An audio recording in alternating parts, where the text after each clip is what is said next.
bed asleep with my f***ing eyes open. That's how locked in I am.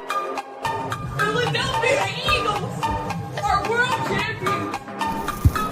Hey, got it! Yeah! Let's go, Phillies! Woo!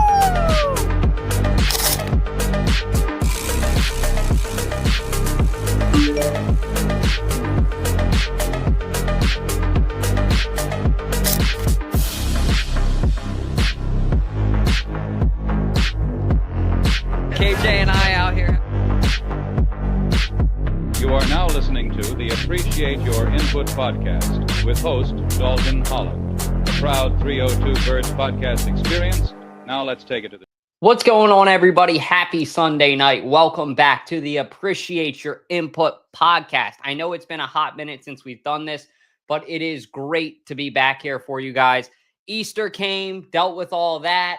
Then the NFL draft came. We had our event as well, which was super successful. So it's been a busy 13 days I was looking at before the show was the last time I did this, but a lot has changed. Tonight on the show, I got a lot on tap. I think Frank Longo is going to be joining too, but I'll be talking about the Eagles, Ravens, Titans, Seahawks, Raiders, and Giants as my draft winners. Going to be talking about the Phillies here in a potential crossroads. Got the game on in the background. Last time I checked, it was 1-1 a few minutes ago. Hopefully it's still that. Going to be talking about the summer anthem. What is your guys' summer anthem for this year? Let me know what it is and why. I got a good one for you. I've been jamming out to it all weekend, especially while I'm cutting the grass. It's a good cutting grass song. If any of you guys need a good cutting grass song, let me know. But wrapping up the show, I think this is what Frank's going to be joining for. Talking about the best video game of all time. Should be a pretty fun debate. You guys obviously should know what my answer will be. No spoilers in the comments, but it's going to be fun to see. So let's get into it. Our first topic of the show, we're going to be talking about the NFL draft. I want to start off by saying, so at 302 Birds for the first time ever, KJ, Mikey D, me, and a few others, and a bunch of NFL fans across the NFL basically put together and compiled together a draft show where basically we had a fan from each team come in, represent the team, and say how they felt about the pick. Now, of course, we didn't have a fan for all 32 teams, but we had a pretty good number of them. And one of my favorite reactions was actually one of our draft winners. If any of you guys know our guy, Captain Raph, go check him out. He's one of the best Raiders fans, just a super good-hearted guy, a great LA fan, super respectful, kind, and funny. And we got to see his reaction during the draft. And let me tell you guys, Captain Raph was hyped up. If you guys are in here, please, please, please retweet. That would be a big, big help. But yeah, he was hyped up. He was excited because Ashton Genty became a Raider. And I think that's such a great pick for them. He's going to fit right into their scheme with what they want to do. And same thing with the Raiders with a couple of these other teams. They need a game changer type player. Like they need a Jaden Daniels, a guy that can come in and really revamp a franchise, not just on the field with the play, but off the field, like a true leader. And I think they got that. So my best draft winner is the team that seems to draft every year well. If any of you guys want any spoilers on who that team might be, I'll give you a hint. Right here on the table, yeah, the Baltimore Ravens. That's my draft winner. Luke, I also have the Seahawks. I'm going to tell you why in a second. Nick Amanawari is the main reason why. Great pick there. But the Ravens, man, I mean, Mike Green and Malachi Starks in one draft. They already have Kyle Hamilton. So now you're going to pair up Kyle Hamilton with Malachi Starks. Oh, my God. Lethal. That's going to be lethal. And on my big board, I had Mike Green as my third best edge rusher in the draft. Howie slipping in there, getting the 9th best overall player with Jahad Campbell. I had him at number 9 overall on my big board. Now he brings in a South Jersey kid. I don't know if Howie likes something about dudes from South Jersey or what it is. You know what I mean? But there's something in the water. I said it to KJ on the phone the other day, and I said, hey, Howie really likes South Jersey kids. You saw it a couple years ago with Hassan Reddick. You see it now with him drafting Jahad Campbell, and he took Kyle McCord in the second round from Syracuse to be our backup QB. Winners are from South Jersey. That's why. Now, I'm from South Jersey, so of course I'm inclined to say that. But all jokes aside, I do think he likes the fact that, hey, these guys are playing at home. They're right over the bridge, some of them. And they're going to play with a different chip on their shoulder. A lot of them grew up Eagles fans. You saw Kenny Pickett a year ago. Super Bowl champion Kenny Pickett. Let me say that correctly. But you saw Kenny Pickett a year ago, and he was a Super Bowl champ now. But, sorry, I forget where I was going at with that. But the point is, Kenny Pickett was from South Jersey. That was it. So I think Howie Roseman really likes South Jersey kids. Eagles were one of my winners. Seattle was one of my winners. I mean, they had a great draft. Nick Emanuari, I think, is going to be a stud for them. He's going to really help revamp their franchise. The Titans, I think. I don't know how you guys feel about Cam Ward. Let me know in the comments. I personally like Cam Ward. I think he's a solid player. I think he's a good dude. And I think he does a lot of the right stuff off the field. I'm a big fan of Cam Ward. I'll support him. I think he's a great player and a good person too. So I think Tennessee's actually going to be in for a pretty good player. And they're also going to be able to team him up with Treylon Burks, which I think is going to be dangerous. Treylon Burks has been kind of stagnant for the Titans since he came out of Arkansas when A.J. Brown left. That's going to change this year. Mark my words. That's going to change. I do really like Cam Ward. I think he's a stud of a player. But I also had, let's see, the Giants, man.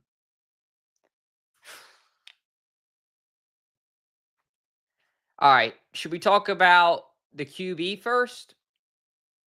Yeah, let's talk about the QB. So the Giants decide to go out and draft Jackson Dart out of Ole Miss. And who did they draft? Who was the edge rusher? I'm drawing a blank on his name too. But it was one of the best. Oh, Abdul Carter. It was the best edge rusher. Jesus Christ. Yeah, I mean, that's going to take a second to process. Jackson Dart, I think, is a winner. I see a lot of people comparing Jackson Dart to Jalen Hurts. I don't agree with that. Jalen Hurts is a completely different QB, completely different style, way more rushing. I think that's actually disrespectful to Jackson Dart for that comparison as well.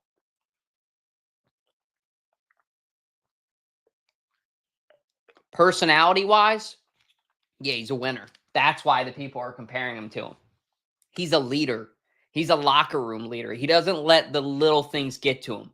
You know what I mean? Like, he's locked in like that. So I do really think that he will be a better QB for the Giants than Daniel Jones. I don't know how it's going to pan out necessarily, but I think he's going to be good. Abdul Carter, on the other hand, that's an interesting one. Because you grew up a Philadelphia Eagles fan. And now you're going out suiting up for the Eagles' rival, one of the Eagles' arch rivals within the New York Giants. So what's that going to be like coming back to the link? You know what I mean? I think that's going to be fascinating when he comes back. What's your family going to be like? We saw the one fan with Kyle McCord. KJ sent me the picture today. And the dude has on a Jalen Hurts jersey, but it says McCord on the back. And if I'm Kyle McCord for the Eagles too, like, I'm probably shying away from that. Nope, he just went for it. But yeah, I don't know how I got on the Eagles with that. But back to the point of the Giants, they definitely were one of the winners of the draft. I wouldn't say the winner. My winner overall was the Baltimore Ravens, just so I can establish that and say that so it's clear. But my winners were the Eagles, the Raiders, the Seahawks, the Ravens, and the Giants. Those are my winners of the draft. Eagles because they got the number 9th overall prospect, not because, right? Come on. But, yeah, I think Kyle McCord's going to be a good backup for the Eagles. They definitely got a winner. I just hope that there's no QB controversy. That's another reason why the Eagles were a winner. Kyle McCord's a great QB. Great value. And he doesn't Shedeur Sanders was a really interesting one, right? He went to the Browns. The Browns drafted Dylan Gabriel over him. But I would personally say, from what I've seen, Shedeur's more talented. And if you guys are going to find that out in 2 years the hard way, okay, whatever. He'll be able to adapt to the NFL better. It's just in his blood. It's literally in his bloodline. His dad was in the NFL before. So I think Shador's going to do well once he gets the opportunity. It's not going to happen right away. You know, he's going to have to make mistakes. But once he shakes out, he'll shake out well. And I think he's going to be a great player for a long time. I know that sounds crazy to some people right now. I don't think he should have dropped as far as he did. I thought the Eagles actually might draft him, and it sounded like they were about to. And then I believe that the Browns did. That would have sparked so much QB controversy, though, in Philadelphia if the Eagles decided to draft Shador. Because the second Jalen Hurts throws a pick, you would have those Philly fans on the sideline going, start Shador. And it's like, what are you saying, man? Jalen Hurts is the MVP of the Super Bowl. Jalen Hurts is a stud, one of the best QBs we've ever seen in this city. So, yeah, in my opinion, I feel like starting Shador for the Browns, though, could be actually a good move. Kenny Pickett, I don't think is that good overall. We saw what he could do last year with A.J. Brown, one of the best receivers in the NFL, and he struggled still. So I'm actually interested to see, okay, what happens when you put Shador? I think Shador's a winner. Like when things are going well. He needs to correct his character, and he needs to correct his accountability. That's why teams didn't draft him. That's the real reason why. You see the meeting that he had with the Giants, and during that, apparently he wasn't prepared. Dabo called him out on it. He didn't like that, and it didn't go well from there. That's the report. That's what it's saying allegedly. Is that true? I don't know. What I can tell you, what I've seen and history with Shador, I feel like, in my opinion, he lacks accountability in certain areas. Like when the lights shine the brightest and when things go wrong, how do you react? That says a lot about you as a person. That says a lot about you as a QB. How do you react? Because it's not easy. Jalen Hurts, key example. Upbeat, happy, always just doing the right things. I saw a video of Shador in a post-game press conference. I'll tell you in 1 second. Give me one second. Retweet, like, all that stuff. Help brother out. Let me catch my breath.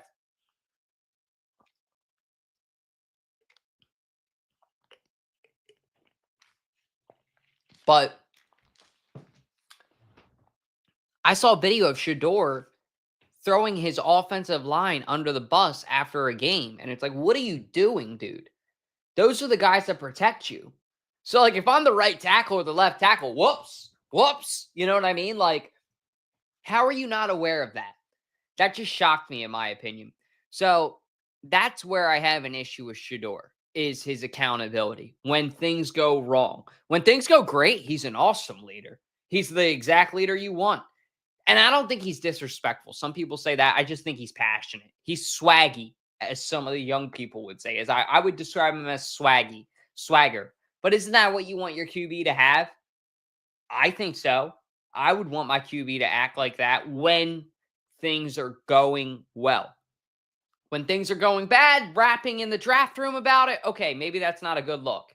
You can't be, in the draft room rapping. So he's got a lot to learn. He's still got a lot to do. But I guess what I'm trying to say about Shador in a nutshell, he's moldable. I feel like he's the most moldable of all of these QBs besides Cam Ward. Cam Ward has the attitude and the athleticism. But Shador has that athleticism that's moldable. It's more just getting the mental right, if that makes sense. And like Benny's saying, I agree. He's not starter right now. And yeah, nobody would care. But I do think his athleticism, what I saw, and he went 13-12 at Colorado. Don't get me wrong. But when the going was good at Colorado, it was great. And when that thing was rolling, it was rolling. So I don't know. I think some teams will be aware of that and be mindful of it. I'll say. Let me know in the comments how you guys feel. Let me know in the comments who you guys think won this year's NFL draft. Once again, Eagles, Ravens, Giants, Titans, Seahawks, Raiders were my winners. You agree? You disagree? Let me know. But moving along now. Let's actually check the score. Let's see.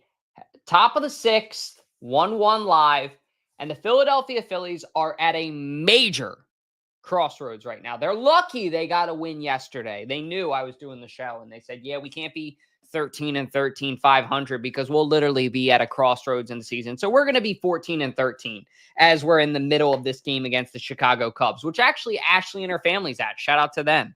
So shout out to her little brother, Sean, too. Happy birthday to him. They're all there representing the Phillies, having a great time, but not having a great time this year as a Phillies fan. I'll tell you that. This team is frustrating, to say the least. And God bless the people like Shardy, like Chaos Chris, like Fratty, like Ballpark, all the people that help out and contribute to the Phillies post-game show, Gavin, the people that really are suffering right now. And I say that jokingly and half seriously, too. Jokingly as a Philly fan, because we've all been there. And half seriously as an Eagles, as a Philly fan, because this team sucks. They're pathetic. With a P, with the Phillies P, they are pathetic. And it just feels like they have no direction. You see Philly Rob, who doesn't want to tell anybody that they're doing anything wrong. You got Ruben Amaro, who's tweeting about that we all need to calm down and nothing's wrong. You got Bryce Harper, who's making videos of himself cooking, drinking grass-fed milk, who doesn't really seem to be his old version of himself. I'm just going to call it like it is. I hope that changes. But this team is at a real crossroads. And that's me being nice about it. I didn't even curse about it yet. I'm pretty impressed. This team fucking sucks. There it is. I had to get it out. I just had to get it out one time. But yeah, they got a lot of work to do. If we really want another trophy, if we really want another parade, somebody in that Phillies organization needs to be the alpha male. Somebody in that Phillies organization needs to step up and just, Kelsey said it and I can't agree with it more. He said it on WIP. You need gutso.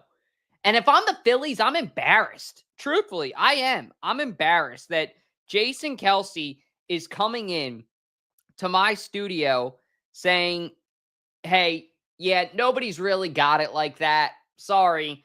You guys need someone with some more gutso and more of an alpha. If I'm Bryce Harper, that's kind of a shot at me.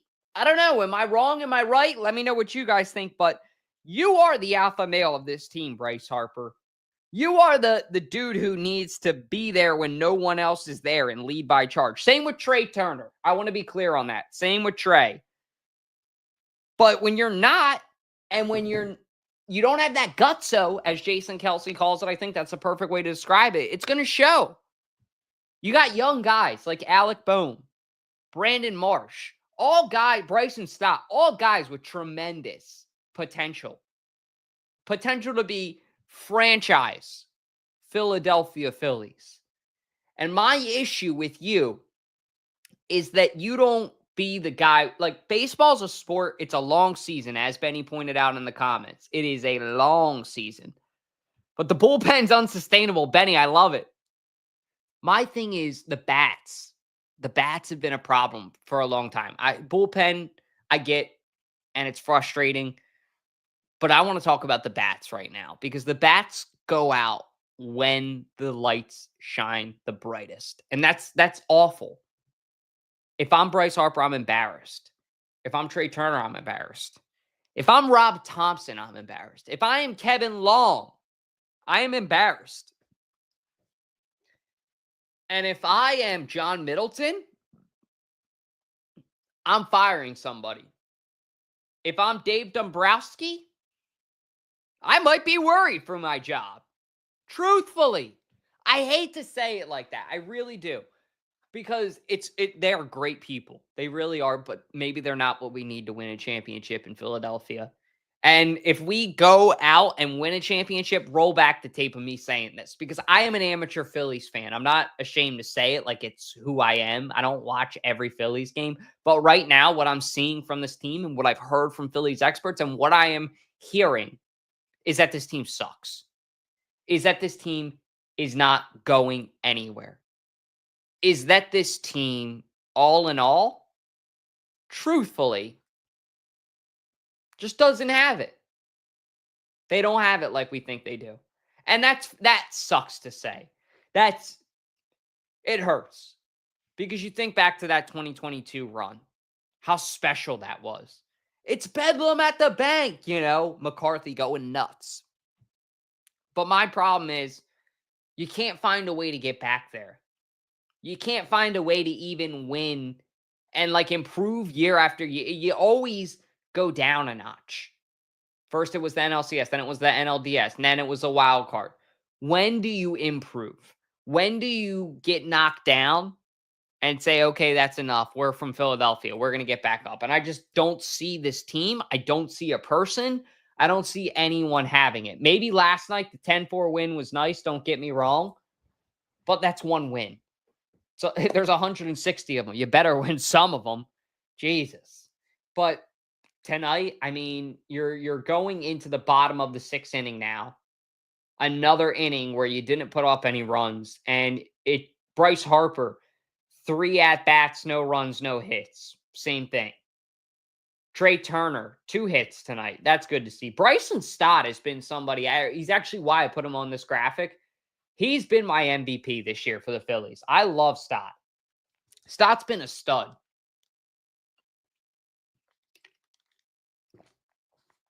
It's funny because ever since they put him in that leadoff position, I feel like it's done him well. So I know some people are saying move him just for the betterment of the team. Don't move him. Leave him there. Trey Turner, I'm glad to see you're putting it together tonight, but I want to see you put it together for a 10, 12 game stretch. Bryce Harper, I want to see you show up when the lights go out. When everyone on the team is hitless. When everyone on the team feels like there's no juice, there's nothing left.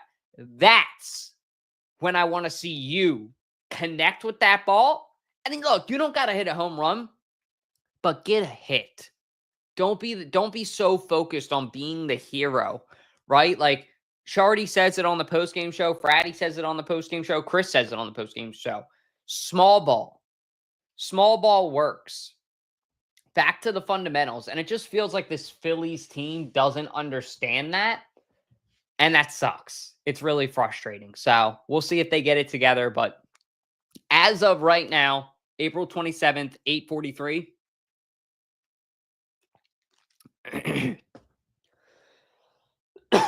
Yeah, I have no faith. I have no faith in the Philadelphia Phillies. I'm sorry. But moving on now to our next topic. What is your summer anthem? Okay. What's a summer anthem first? A summer anthem is a song that as you're going down to the beach, you put all 4 windows down. You cruise to it, you listen to it, you jam out. It's a vibe. That's what a summer anthem is. It could be something that you play on the beach. It could be something, like I said, you play on your way down to the beach. It could be something that you play on a hot summer day. It doesn't have to be at the beach. But what is your guys' summer anthem of 2025? I'm interested to know in here.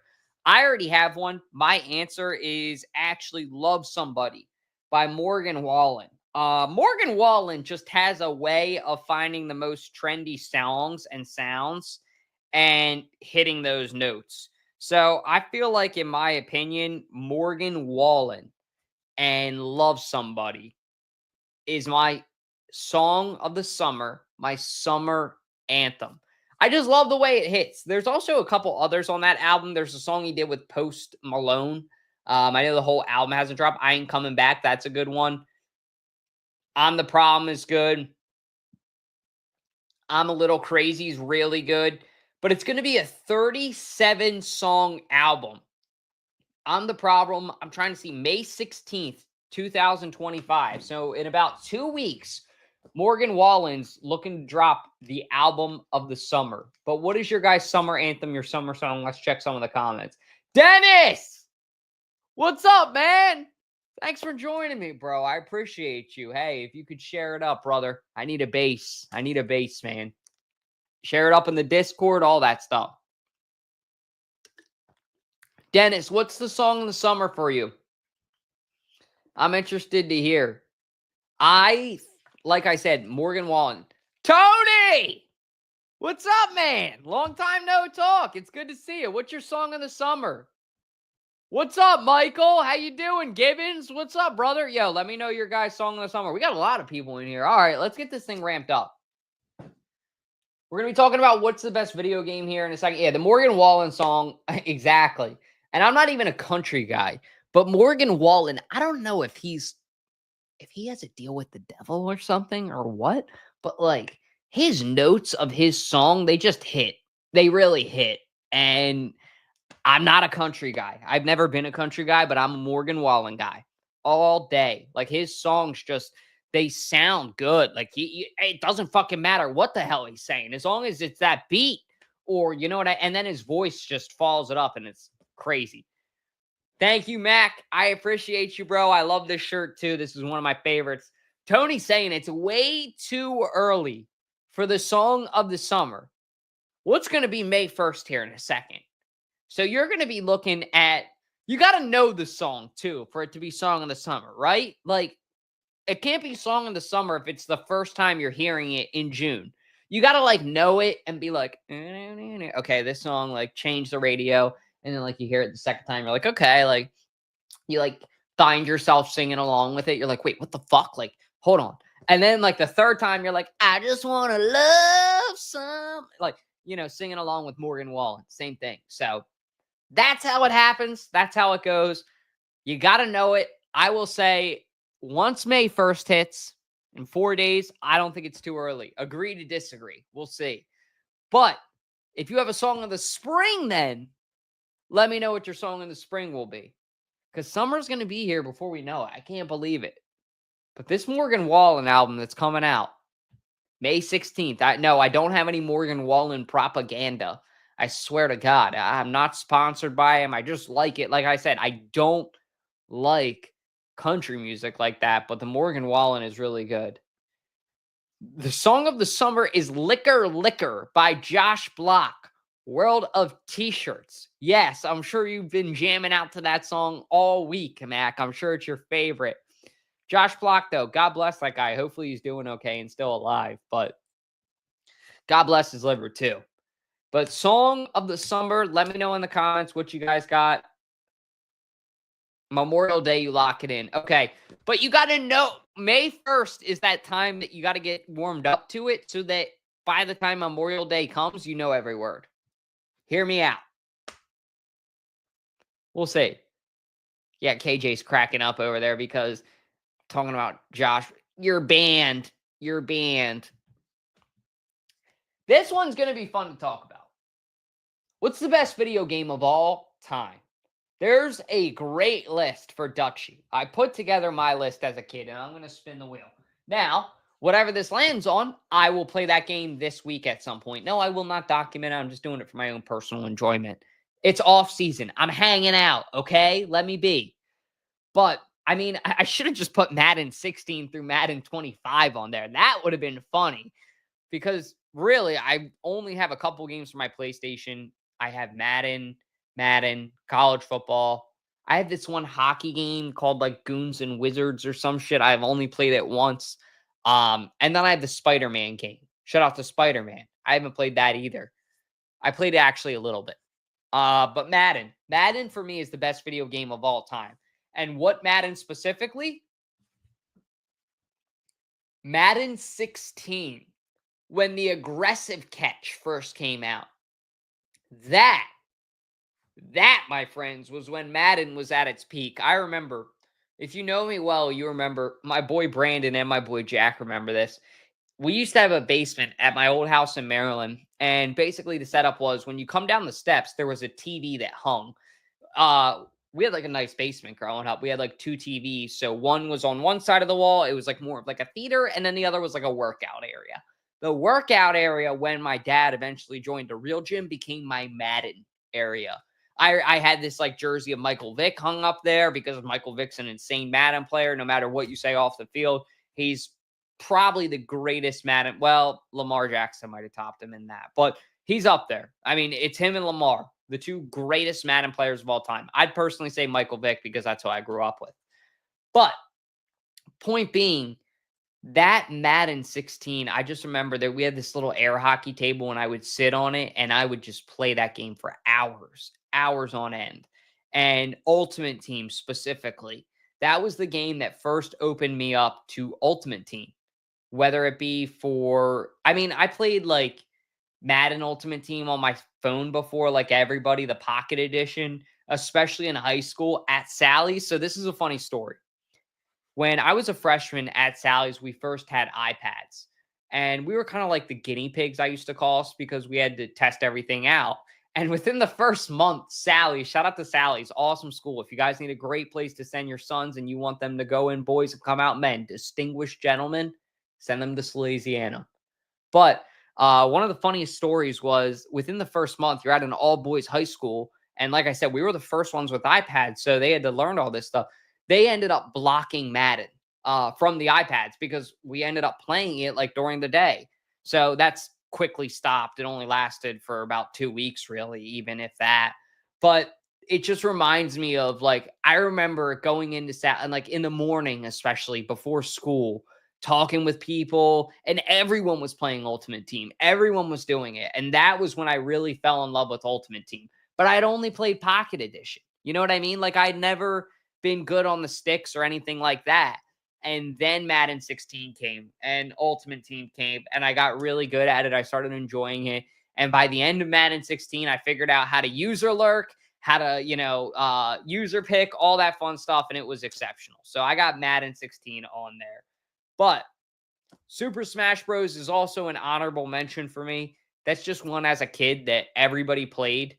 Games like that are universal, I think, are awesome. Wii Bowling. Right? That's another one. Mario Sports Mix. That was a great game for the Wii. I played a lot of Wii games. Or Sonic Winter Olympics, I think it was, had like a hockey edition. That went hard. Same thing. If it was a sports game as a kid, I probably had played it at least once or twice. Never really got into FIFA or 2K, but yeah, Wizard of Gooning was a great game. Okay, I don't want to hear it, Tony. Wizard of Gooning. I'll find the name of it. Goons Hockey PlayStation game. The game is called Goons Legends and Mayhem. Sorry, but if you look it up, there is a wizard on the picture. I'm just saying. So check it out. But yes, it's not Wizard of Gooning. So it's a unanimous vote. Who gets the greatest video game athlete of all time? I would say it's a Madden Michael Vick, in my opinion, but I also didn't play 2K. Bo Jackson is a really good one, too. We didn't grow up in that era, Tony. I know you're a year older than me, but it's not like I'm going to sit here and be like, oh, I played Bo Jackson on Tecmo Bowl. Yeah, like I've heard. That's amazing. That's a great question, dude. Tiger Woods, PGA Tour, I remember as a kid being good. Here's the question. KJ's going to say no because he hates it. But does WWE count, right? Does WWE count? Because if you're saying WWE counts, you could argue, I feel like Undertaker or Cena, you could argue are up there with the greatest video game athletes of all time. LeBron is going to be up there. I would say Michael Jordan, but the problem is video games weren't as popular. Like now they really are, so it's insane. Check it out, Moose. Pac-Man or electronic football? Pac-Man's a good one. Everybody loves Pac-Man. Same thing, universal. Games like that. Oh, Pablo Sanchez. Tony, thank you, bro. Backyard football. How did I forget? Pablo Sanchez is up there as one of the greatest video game athletes of all time. I mean, dude, just freaking. He could do it all. He reminded me a lot of like Derrick Henry, like a rookie Derrick Henry of what he was like in backyard football. Trucking, speed, like just a bowling ball on wheels, an all-around great player. So Reggie White, Eagles, Madden. I don't know if Madden, well, I guess, yeah, it was in the intro phases. That's what I'm saying. Like Universal Hulk Hogan. Yeah, he's in all the games. I know a lot of people would argue Halo too. Like Halo should be up there for these games. That's why I put it on here. I didn't play Halo as a kid. I didn't really play a lot of FPS first person shooter games. I had a lot of friends that did, like Fortnite. Sure, a lot of people would say, but I didn't play them. That's why I'm not talking about them. But I do have respect, like Modern Warfare 2, Black Ops 2. Yeah, that's all I really know about. But what was I going to say? Red Dead Redemption is another great one. That's one that should be up there. They're all great games. So let me know in the comments, what do you guys have as your best video game of all time? And the video game that I'm going to be having to play, it actually landed on Red Dead Redemption. So how about that? I've actually played it a few times in college on a couple of my other buddies' consoles, like briefly. I really like that game. It seems fun. And I believe that there's a Dutch in that game. So I'm going to have to go figure that out. But I wanted to keep it real brief tonight. Not a long show. It's actually just myself too, and I've been rambling for about 35 minutes here, so the old voice box is starting to get tired. Plus, I have a pretty big event tomorrow I got to run to. So that's all I got this week for you guys. Once again, let me know in the comments, what is your guys' summer anthem? And what is your guys' best video game of all time? Do you think that the Philadelphia Phillies will be able to dig out of this crossroads? And who won this year's NFL draft? As always, my name's Dalton Holland, and I appreciate your input.